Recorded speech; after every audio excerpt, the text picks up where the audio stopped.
Ayan mga kabagang, luto tayo ng tinola. Ayan, simpleng tinola lang. Ginisa ko lang sa bawang, sibuyas, luya. And then, ginisa ko yung manok.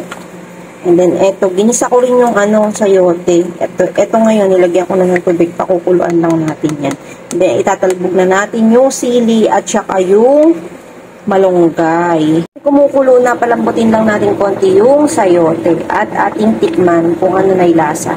Tikman natin. Ayos na, ayoko na maalat. Yan, kumukulo na. Mukhang malambot naman na yung sayote. Lagyan na natin yung sili.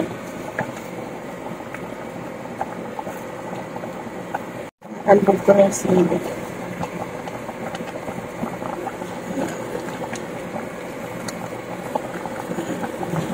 Konting kulo. Tinalbog ko na yung yung malunggay. Luto na mga kabagang. Konting kulo na. Kain na po tayo. May tinola. Kain po. Thank you Lord sa biyaya. Ang tanghalian ko, no rice ako ngayon. Hindi na ako magkakanin. Kaya tinabangan ko lang luto.